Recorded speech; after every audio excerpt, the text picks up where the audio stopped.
በወረዳው 447 ልማት ህብረት በማደራጀትና በአንድ ለአምስት በማቀናጀት ወደ ስራ ማስገባት መቻሉን የጽህፈት ቤቱ ኃላፊ ወይዘሮ ቆንጅት ቦጋለ ተናግረዋል። የሴቶችን ተጠቃሚነትና ተሳታፊነት ለማረጋገጥ ብዙ ተግባራትን እንሰራለን። ባለሙያዎችም ወረዳ አመራርም በግብርና በኩል በጤና በኩል ሁሉም በቅንጅታዊ አሰራር እንደ ከተማም ከኢንተርፕራይዝ ጋር ተያይዞም ብዙ ተሳታፊነት ተጠቃሚ እንዲሆኑ የሚሰራው ስራ አለ።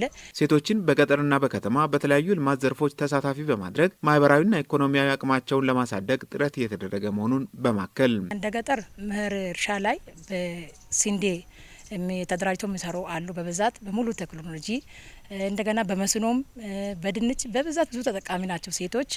ያው ገበያ ያለ ከማረጋጋት ጋር ተያይዞ አመለካከት ቀረጻ ስራ ብዙ ቦታዎች ላይ ተሰርተዋልና ከተማም ላይ መሬት ተሰጥቶ ድንች ስራ ይሰራሉ፣ የተለያዩ አትክልት ስራ ይሰራሉ፣ ጤፍ ይዘራሉ። ማደራጀት ብቻውን ግብ አይሆንም ያሉት ኃላፊዋ በሂደቱ ልምድ እየተለዋወጡ ከሚያገኙት ገቢ መቆጠብ እንዲችሉ ተደርጓልም ብለዋል። ያገኙትን ተሞክሮ በየጓራቸው በማልማት ተጠቃሚ እንዲሆኑ በቅንጅት እየተሰራ ስለመሆኑም ገልጸዋል። የተደራጁት ምክንያት ተጠቃሚ እንዲሆኑ ነው። አንዷ ከአንዷ ልምድ እንድትቀስም እንድትወስድ ነው። ሲደራጁ በግብርና አንዳንድ ስልጠናዎች ይሰጣሉ፣ በጤና ስልጠናዎች ይሰጣሉ። ተደራጅተው ወጥተው የጤና ምርመራቸውን ያካሂዳሉ። በማህበራዊ በኩል ትምህርቶችን ያገኛሉ፣ ብዙ ነገሮችን ያገኛሉ። እንደገና ጥሩ ስራ ያሉበት ቦታ ላይ ወስደን ተሞክሮ ተቀምሮ ወደ ሌላ የተሸጋገረ የተሰራ ያለው ስራ አለ። ቁጠባ ብዙ ቁጠባ ቆጥበው ለሌላዋም ሪቮልቭ ማድረግ በራሳቸው ተነሳሽነት ወይ የሚደግፍ አካል ኖሮ ሳይሆን የሚደገፉበት ቀበሎችም አሉ።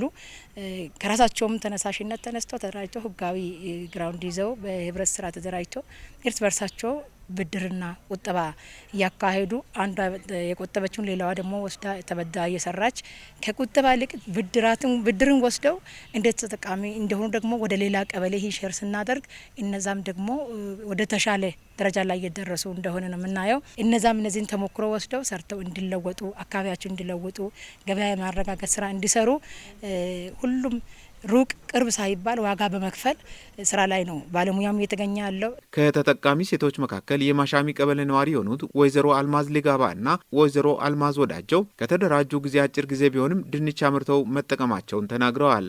በማህበራቸው 47 አባላትን ይዘው በ2 ሄክታር ማሳ ላይ ስንዴ ማምረታቸውን ገልጸው በቀጣይ በንብ እርባታና በበሬ ድለባ ዘርፍ ለመሰማራት ከወዲሁ ቁጠባ መጀመራቸውን ገልጸዋል። ከዚህ ቀደም የባሎቻችንን እጅ ነበር የምንጠብቀው። ተሰባስበን እንደ ሌሎች እህቶቻችን ሰርተን ብንለወጥ ብለን በማሰብ 2 ሄክታር ስንዴ ዘርተናል። 15 መደብ የጓሮ አትክልት ችግኝም እያዘጋጀን ነው።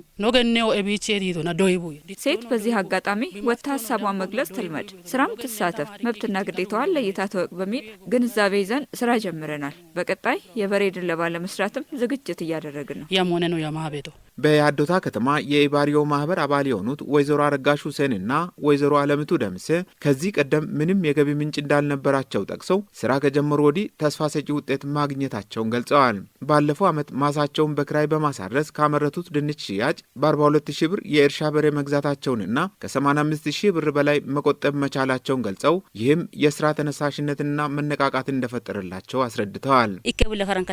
ገበያ ሜዳ ጉሊት ላይ ተንቀሳቅሰን ትንንሽ ስራ በመስራት ነበር የምንተዳደረው። አንዳችም ገንዘብ አልነበረን።